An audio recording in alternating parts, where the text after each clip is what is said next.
Televize Prima uvádí Top Gear.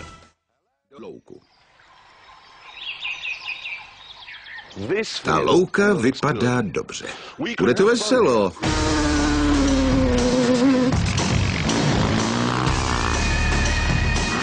Vítáme vás na okruhu Top Gearu pro terénní hračky.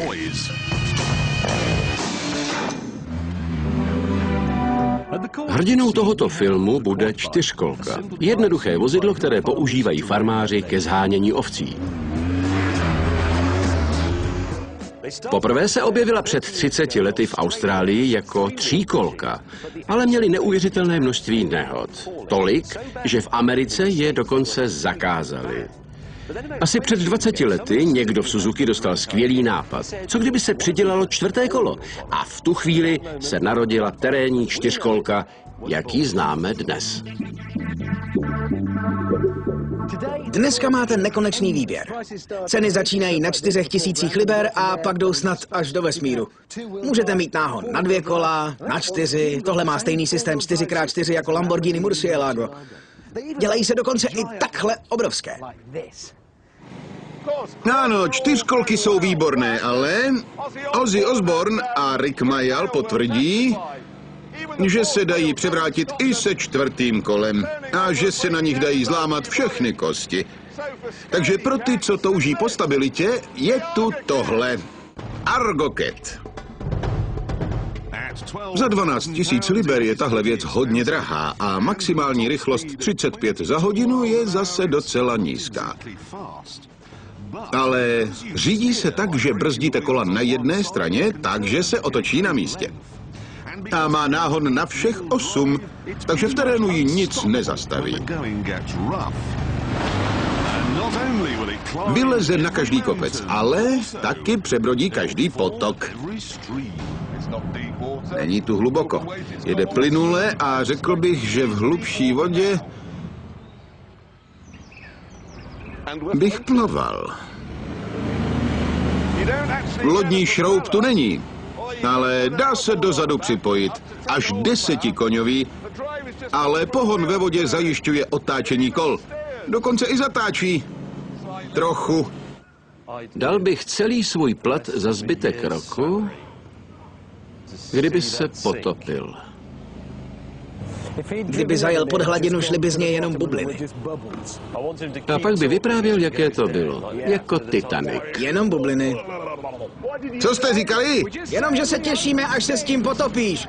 Ale nepotopím. Je to vyrobený z polyuretanu. Aha.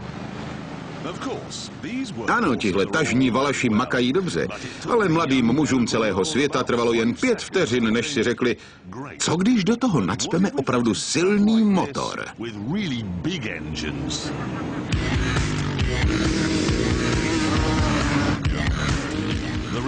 Takže dnes máme na výběr ze spousty strojů, jejichž jediným účelem je pobavit vás a do každé nosní dírky vám nacpat půl tuny bahna. A otázka je stejně prostá. Který z nich se nám líbí nejvíc? Tohle se startuje nožní pákou, to je pro Jamese. Mám tam rychlost? Jo.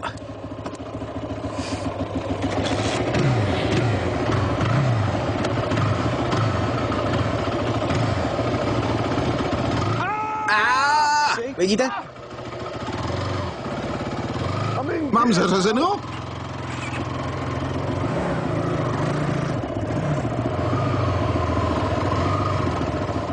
Mám, ale nevím co. A neutrál nemůžu najít.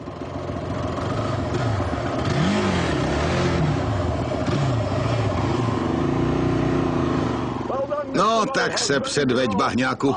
No a konec. To je hrozná mašina. Tahle Honda má jednoválcový motor s objemem 450 kubíků. S výkonem 1 miliardu koní a je šíleně rychlá. Výkon nastupuje okamžitě. Dívejte se. Tohle má maximální rychlost, a vím to, protože jsem tak jel, asi 1 000 000 kilometrů za hodinu. 1 000 000! Nejvíc mi ale vadí, co bude říkat Hammond. Je to vynikající, můžu jet ve stoje, můžu na tom dělat všecko, ale já ne. Jsem na to velký, moc starý, moc tlustej a nebaví mě to. Jeremy mu to říkat nebudu, ale jsem nadšenej. Dokonce i Jeremy se na té Yamaze 450 Racer za chvíli naučil jezdit. Ale shodli jsme se, že 6 000 liber je hodně, že se umíme umazat a zabít i trochu levněji.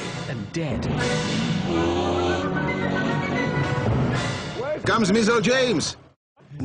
Mě zajímalo něco trochu rozumnějšího. Tohle je Q-Pod.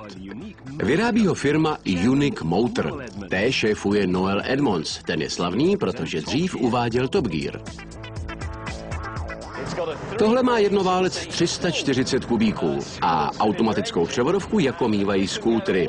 Zajímavé je, že tohle používá policie v Devonshireu k takzvanému terénnímu pronásledování, což znamená, že honí ty frajírky na 4kolkách.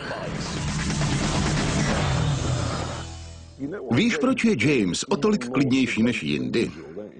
Je unavený, má strach. On byl na operaci. Fakt? S čím? Se zadkem. Cože?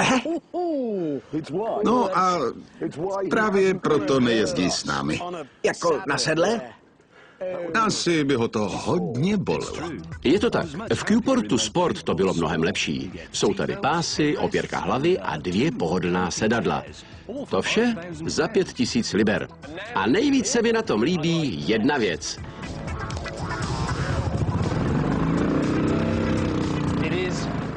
Že může na silnici a jede až 70 za hodinu. Vůbec s ním nemusíte do terénu. A to je radost. Nejdokonalejší terénní vozidla jsou ale samozřejmě buginy. S tím nápadem přišel jeden jezdec Hondy. Vynikající, ale neměla diferenciál, takže zatáčky byly trochu ošemetné.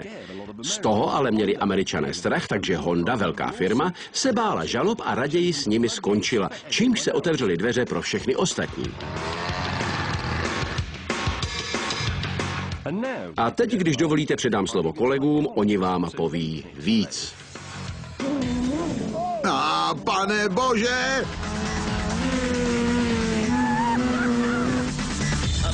Na spodním konci stupnice je tohle. 13 koní a jmenuje se to Bowkart. Něco podobného mi kdysi koupila žena a bylo to jako mít tu japonskou rybičku bojovnici. A teď se na tom musí svést každé dítě, co k nám přijde. Některé se dokonce i zabily.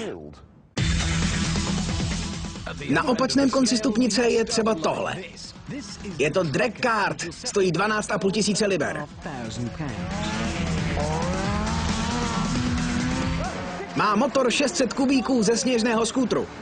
Nemusíte se otravovat se spojkou, levou nohou se brzdí, pravou přidává plyn. Z 0 na 100 za necelé 3 vteřiny a jezdí skoro 180 za hodinu. Rage Buggy stojí zhruba stejně jako Hammondův drag kart a vypadá podobně. Ale tohle má motor 900 kubíků Honda Fireblade. A je mnohem důmyslnější. Se sekvenční 6stupňovou převodovkou udělá z 0 na 100 za něco pod 3 vteřiny. To je rychlejší než Ferrari Enzo. Mám kotoučové brzdy Brembo. Je to něco jako malá Formule 1. Samosvorný diferenciál, je tu všecko, co vás napadne.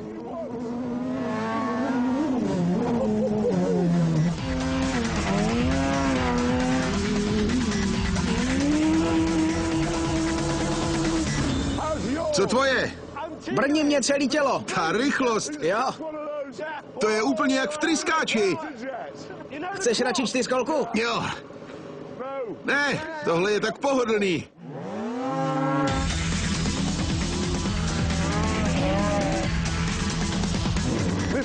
A co pan May? Jak jsem říkal, frajírci. Přišel jsem ohlas, šaty zničený. Taky jsem zničený. Ano. A podívejte ta louka, jak je zničená. A to jsme dokázali za jeden den. Ach jo. Dobrou noc. České znění připravili Zbyšek Horák, Filip Švarc, Libor...